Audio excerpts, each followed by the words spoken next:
Welcome to We Don't Have Cookies with your host, Jason Marshall. What's up, everybody? I hope you had a great weekend. If you listened to the last episode, you'll already know who my guest is this week. But if you didn't listen to the last episode, I want to introduce to you a man from Cincinnati who performs hip-hop without ego. It's Mission Man. How you doing? I'm great. How are you doing? I'm doing horrible. Good. It's good that we have the yin and the yang going on, you know. It's one of those days.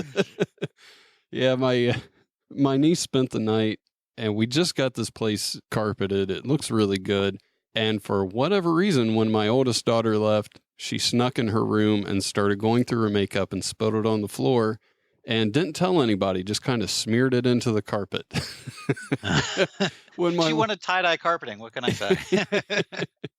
So when my wife found out, there was a lot of drama over that. And then my kid comes running down the stairs while they're up there arguing, and she falls and damn near breaks her back. So it's been a crazy day. I hope everybody else's day is going a lot better than mine. A frequent guest on the show, Mike Canistero, is the person who first turned me on to your music. Do you consider it hip-hop or do you consider it rap? I call it hip-hop. I don't know exactly where most people draw that distinction. I mean, I do more than just vocals. Like I play all of my own instruments. I play the drums, bass, guitar, and keyboard, and I rap and I sing a little bit. But I think it's more about the storytelling for me and the fact that it's not just, I don't know, it's certainly not the gangster rap or the braggadocious rap or anything like that. It's just one way for me to tell a story. What got you into doing this? So when I was 13, I was walking to play basketball with a friend of mine. I lived in Orlando at the time, and walking to the University of Central Florida. My friend told me to rap. I was like, I can't rap, man. And he's like, man, just kick a rap. So I did. I freestyled for 30 seconds, and I kind of memorized that rap. It became my first song ever. Put it on Instrument of My Mind a few years later. But we would just, every day when we were hanging out, we would just rap. Like we'd be playing cards against each other, and we'd be talking trash about our hands, or we'd be walking to play basketball, and we'd just be rapping to entertain ourselves. I moved away from Orlando after a couple of years down there, and I really didn't keep in touch with the person who got me started, but that's how I got my start doing it. Were you from Ohio and then moved to Orlando, or what brought you here? I lived in Oxford, Ohio from the time I was 5 until a year ago with a couple of breaks. We went to Orlando so that my mom could work on her PhD in accounting, and then we came back up here when she got sick. We're all pretty much, the family pretty much is all from Ohio. My siblings are spread out now, but yeah, we came back here and I just kind of stayed. I also tried Chicago for 9 months and came back, and I'm currently in Cincinnati. I say it that way because I'm actually month to month on my lease now. Oh. So I have no idea. I mean, next month I could be living in Italy for all I know. That'd be pretty nice. Yeah. So you started off freestyling. How long did it take before you did your first show? I did not perform live for the first time until I was 19. That was 1998. So it was a good 6 years after I started freestyling, and actually 2 years after I recorded my first album. Because when I first started, I didn't really have an interest in performing. I just wanted to write and create songs and get them out there and hope I could do something that way, and hopefully people buy CDs. But I learned pretty quickly. Well, I guess 2 years isn't that quickly, but I learned that you couldn't just do that and make a living from it. You could make the songs and get them out there in the form of MP3s, I guess. But in order to really get out there and connect with people, you had to perform. So my first show ever was actually at CD World in Coleraine, which is just a northern part of Cincinnati, and I was playing at a CD store. What was that like, playing at a CD store? It had to be very interesting. Yeah, obviously they didn't normally have a stage set up. Like there's video of my first performance up because I had some friends come along with a camcorder. You know, this is way before the days of smartphones. So like we had this camcorder that my dad used to have, and it was this heavy, like it hurt your shoulder after a few minutes of putting it on there. But you couldn't just switch shoulders because you couldn't flip the viewer over. You just had to deal with it. So you've got this video of me there and Korn CD in the background, like headphones in the background. Every once in a while, you'd have somebody that was walking around looking for a CD. Do you still have that video? Yeah, I've got the VHS of it somewhere. I've just got the one song. I like the Playing a Little Basketball was one Uh-huh. of the songs I performed that day. That video is up on my Facebook page and up on YouTube somewhere because I just thought it would be a neat thing for people to see.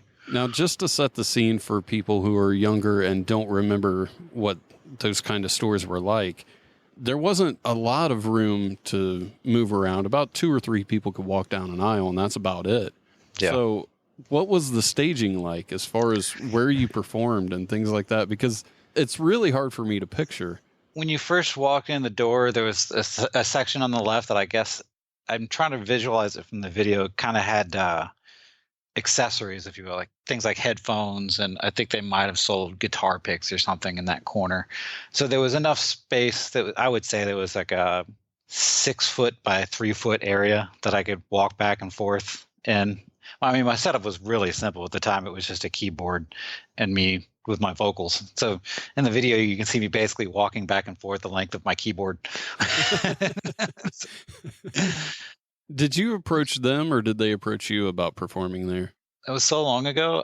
I'm not sure. I would have had to say that I had to have approached them because I was looking for a place to perform for the first time. And I knew nothing about performing. I knew nothing about contacting booking agents. And this is really before the internet. It existed, but most people didn't use it at the time. Yeah. You had to mail things in. I think I probably actually went there to buy something and saw that they were looking for people to perform. And so I think I talked to the manager that day when I saw that they were looking for performers. Oh, okay. I've never been to a CD store where they had people actually performing live. That's pretty cool. Yeah, you see it every once in a while now with Record Store Day. The record stores that are still around will bring in performers on Record Store Day just because that's the day that, they do 90% of their business or whatever for the year. Yeah. One thing that I usually talk to comics when they come on about is their worst show when they bombed on stage. Do you have the equivalent of that where you just had a horrible show? There are several shows where, I would just perform for nobody because that's just part of the getting out there in new towns. But there was one show in particular at Bernie's Distillery in Columbus, and I have not gone back there since, where I was getting heckled. And I've been heckled from time to time because sometimes people just don't get my music and some people just like to heckle. You can look at a YouTube comment on anybody's page and see that people like to heckle things. I was performing, and the entire time I was performing, this guy was heckling me. He was talking to me, telling me he was a better rapper than I was, this and that. And it went on for like 10 minutes of the show. And it was still early enough in my performing days that I didn't really know how to handle it. And I found out later on that he actually worked there. Oh my God. It was his day off. And he came into the show. I don't know if he came into the show just because he was angry that he wasn't doing something himself, or he just came in because, sometimes on your day off, you come in and hang out with your coworkers. But for whatever reason, he just decided to be a complete jerk. And I was like, well, whatever. I never really thought about somebody heckling somebody doing music before. People will boo performers, not just myself, but it's weirder, I think, in kind of the rap circles, because there's this odd thing with competition with rappers where you don't generally hear a singer sing a song about how they're a better singer than somebody. Like you wouldn't hear Barbra Streisand sing a song singing Mariah Carey, "You can't hit these notes," but you will hear rappers say all the time, I'm the best rapper that's ever been. I'm better than this person.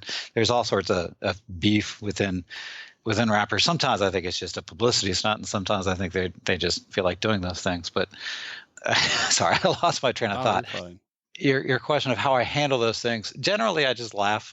I'll either completely ignore the person, then they get tired and shut up, or I'll laugh. Like there's a little video clip in my documentary where there's somebody yelling at me, "Your stuff sucks, dog." And I respond with "thank you," and I smile, and he goes, "You're welcome," and he walks out the door. So, I mean, that's generally about how I handle it. And on the subject of your documentary, where can people find that?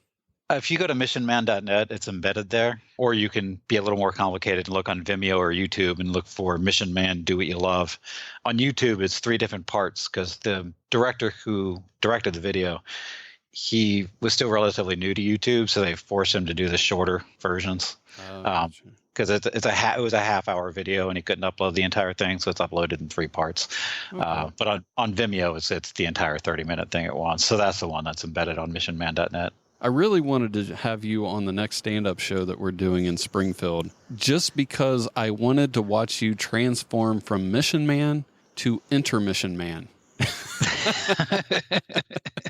I thought that would be great. Yes. On that note, I've done some open mics at One-Eyed Jacks in Fairborn. Mm-hmm. And Mike Canistero was actually the intermission man before my set one time. So I was like, well, I can follow pretty much anything. And sure enough, I followed Mike Canistero. You just came full circle. That's incredible. Yeah. Have you ever tried stand-up? No. I have the occasional funny quip on stage, but for the most part, it's not something I've ever really thought about. It's something that I think to be really good at, you really have to hone your craft. And, I have that kind of dedication for music because it's something that I absolutely love. But for stand-up, it would be entertaining, I think, but it's not something that I have enough passion for to really get out there and do it. Yeah, I understand that. It is a hard thing to try to do. I think, you getting up and performing your music, it would be a little less hard for you to get up there because I think a lot of people's problem is just stage fright and their presence on stage. So yeah, and I've already been heckled, so I know how to deal with that. I was watching your video playing a little basketball, and I noticed it was shot by another former guest on the show, Henrik Cuto.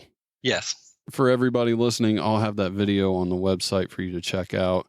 But what was it like shooting the video and working with Henrik? The way I describe him is he has the level of passion for everyday life. Like he lives every moment the way that I live when I'm on stage.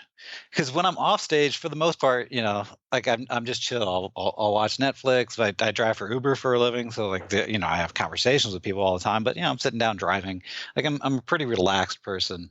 But on stage, like I give a ton of energy and a ton of passion because it's what I love doing, and I see that all the time with Henrik. He's just nonstop. Like that man has ridiculous amounts of energy. He's the first person who's directed a music video of mine that hasn't been myself. And I wanted to work with him because I thought that we would complement each other extremely well. And, I had been to a couple of his movie premieres. I'm an extra in a couple of his movies.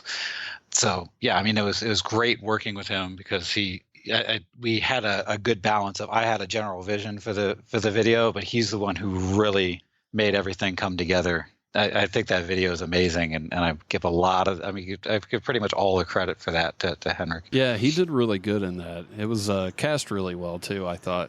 How did you guys initially meet? He saw me perform, I think, at Elbows in Dayton around 2004, 2005. I didn't see him for years until I started doing the open mic at the South Park Tavern, kind of on the south side of downtown Dayton. And, he saw me and he told me he used to come to my Elbow shows. And like I saw him that night because he was also performing his music at that open stage. And we just kind of reconnected and started talking. And it wasn't long before we became Facebook friends from there. He may have even been a MySpace follower of mine back in the day. So, it's just the connection of both of us being passionate about what we're doing. I'm glad you brought that up because I forgot all about MySpace. And it seems like it's turned into a music platform for people to hook up. Have you used it since it's turned into that?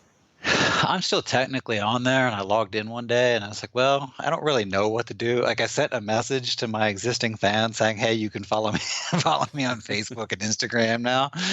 And then, I have an album out, but I didn't get a single response from any of them. So I don't know if they even ever got the message. So I really don't know anything about the new MySpace other than that. Didn't Justin Timberlake buy that? It was somebody famous. Yeah, he was part of a group that bought it. And they bought it for some number that seemed both too high and too low at the time. I think it was something like 25 million.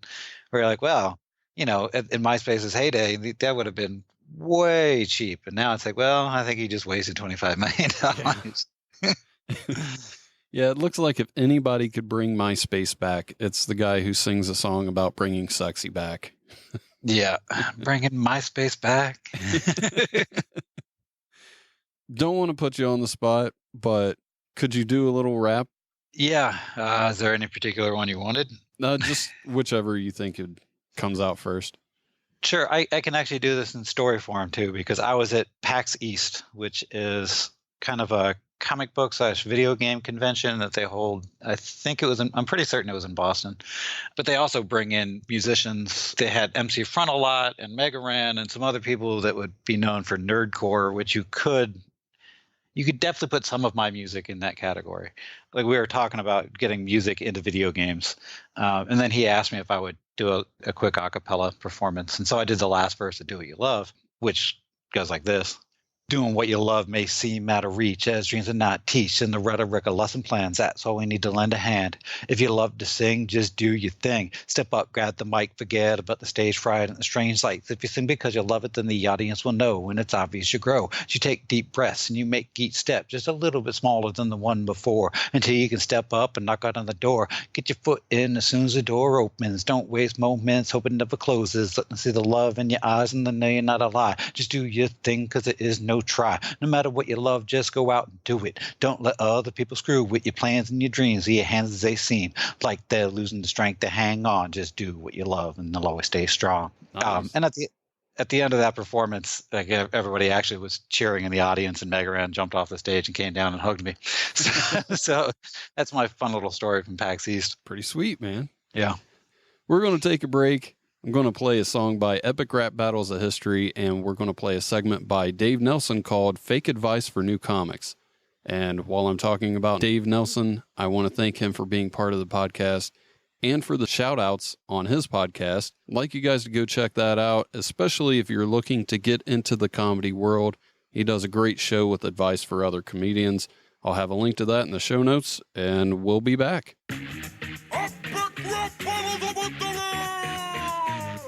Michael Jordan versus Muhammad Ali.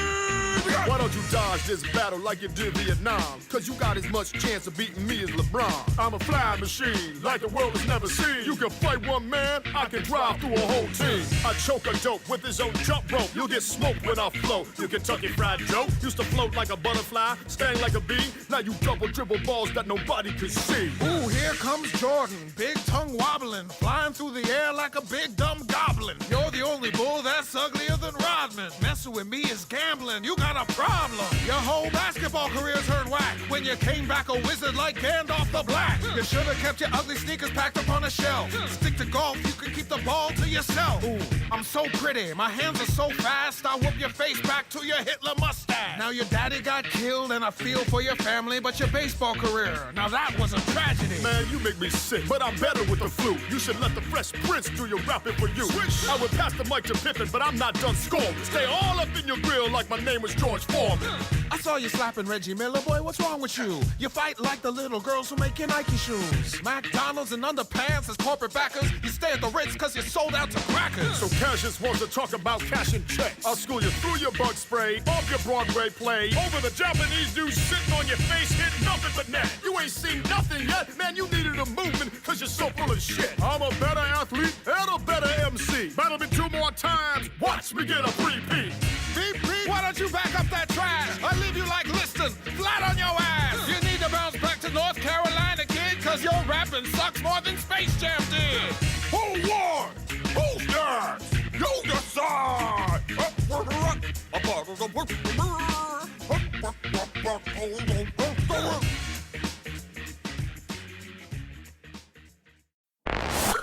And now, Comedy A Go-Go presents Fake Advice for New Comics.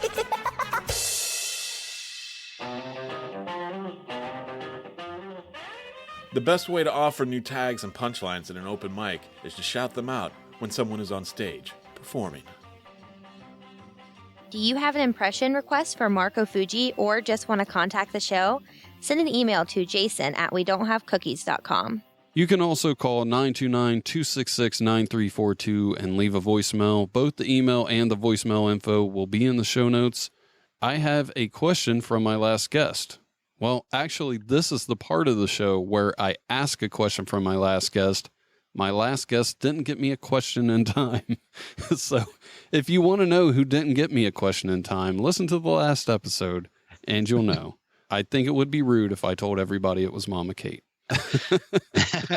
That certainly would be rude. It's a good thing you didn't do it. Yeah, I wouldn't dream of it. But I do have a question from a former guest who just so happens to be Facebook user Mike Canistero. This should be good. He would like to know if you would ever consider doing a song and video about how you are playing a little softball. That sounds like a softball question.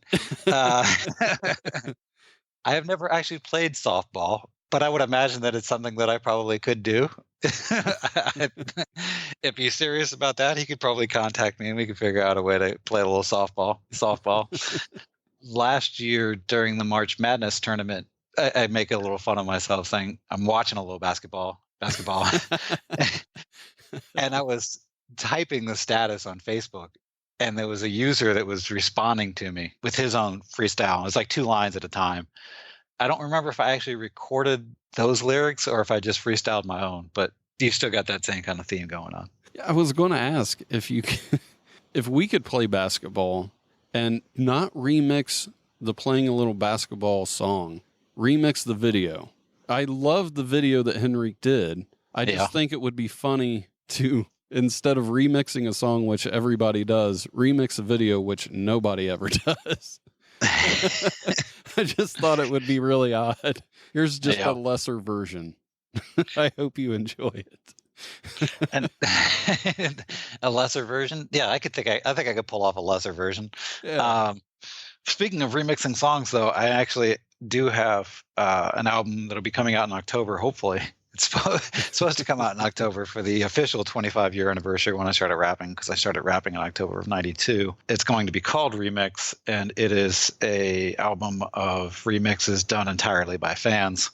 At least that's the concept right now. If I can't get enough fan remixes, I'll probably remix 1 or 2 of my own songs, which means I will start completely over in terms of drums, bass, guitar, keyboard. I'll keep the same lyrics, but it may sound completely different. And a couple of those songs are done, and probably 5 or 6 other people are working on them.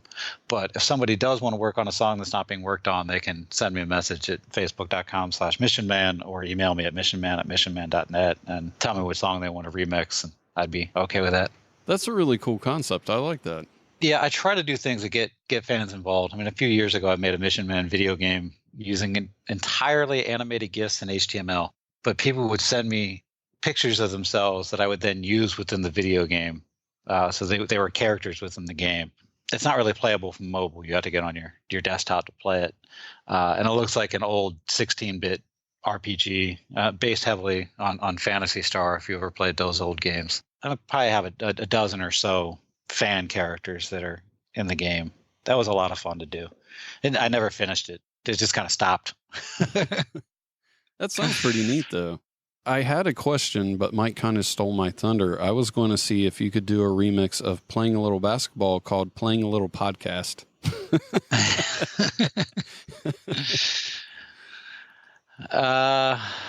See if I'm trying to figure out how to make that the right amount of syllables. Playing a little cookie cast. I like it. You drive for Uber. Yes. You might like this story, and we can kind of get into some of the things that you may have seen while driving. I don't know if you want to get into that or not, but in Florida, there was a man cited for driving down the highway in his SUV with his hood up, blocking his view. He was just looking in this little crack at the bottom of his dashboard where he could actually see out the window. He was going about 65 miles an hour.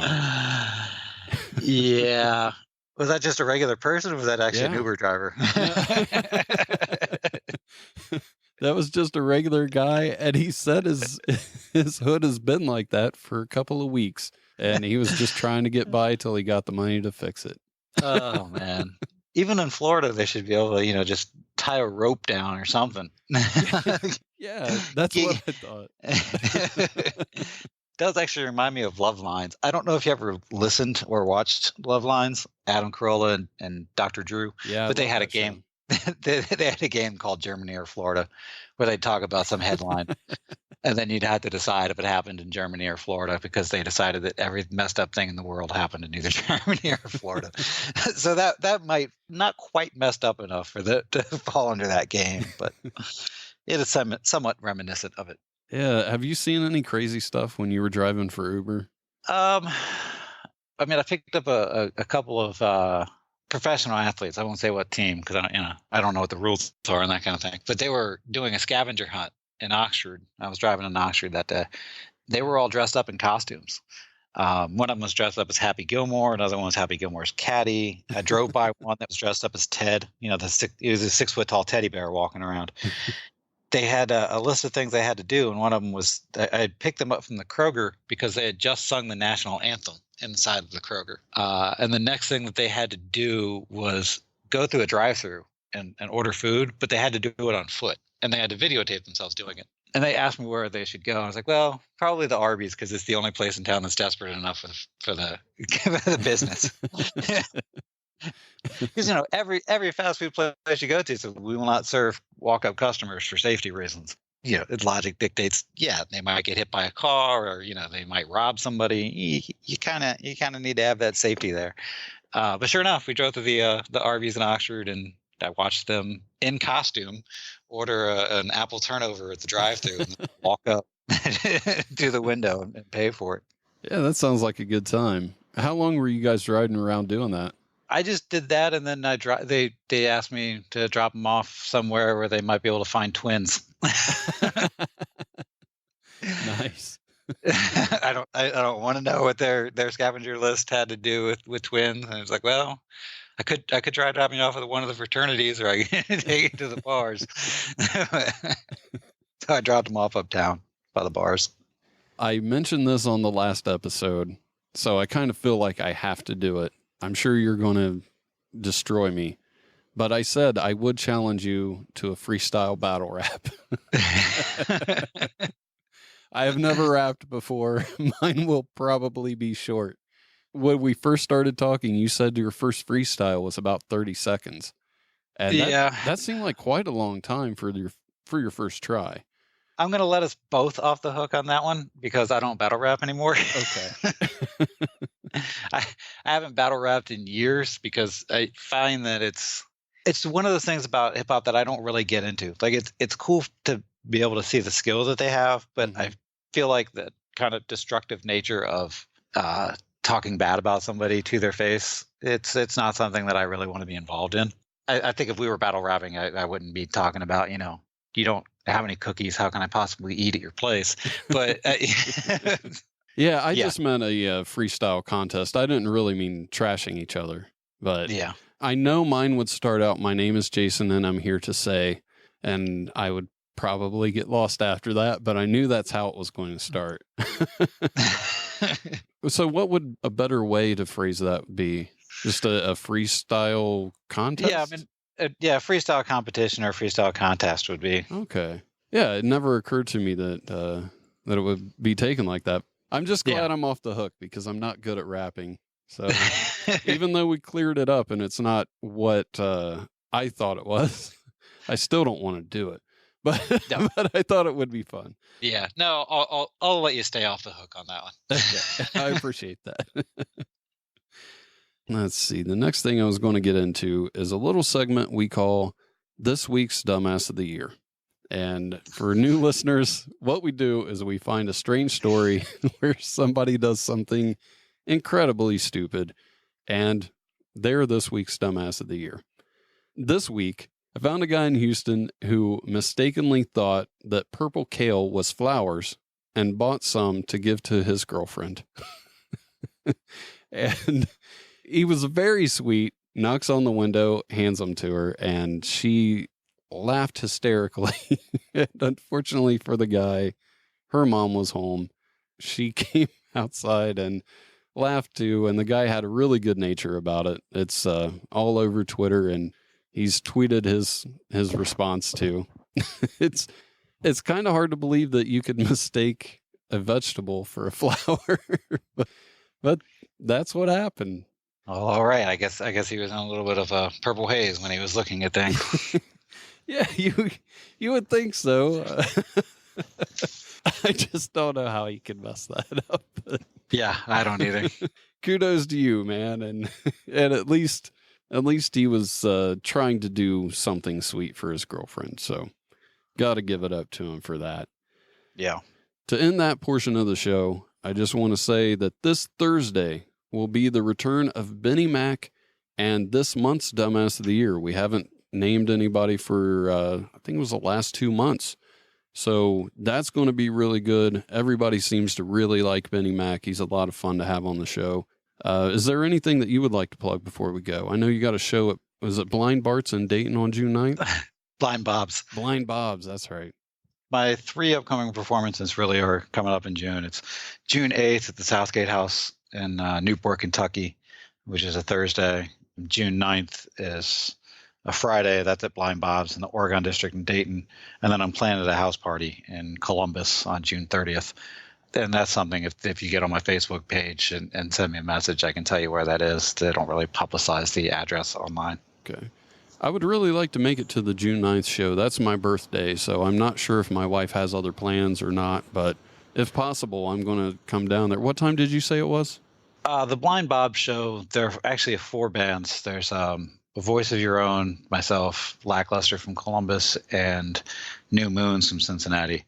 And I'm not sure who's playing in what order, but the show will probably start around 10 o'clock and end around 2 in the morning. Okay.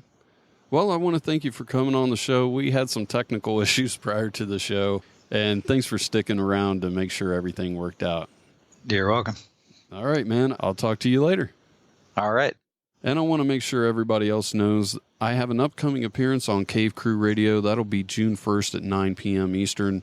You can actually tune into that live if you go to cavecrewradio.com. I'll have the link to that in the show notes. Choo Choo Stew, DK, and Big B are a part of that show.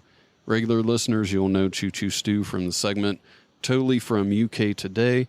You can send me an email, jason@wedon'thavecookies.com, or you can call 929-266-9342, leave a voicemail, and I'll talk to you guys Thursday. Thanks for listening. Tell your friends about the show and leave a review.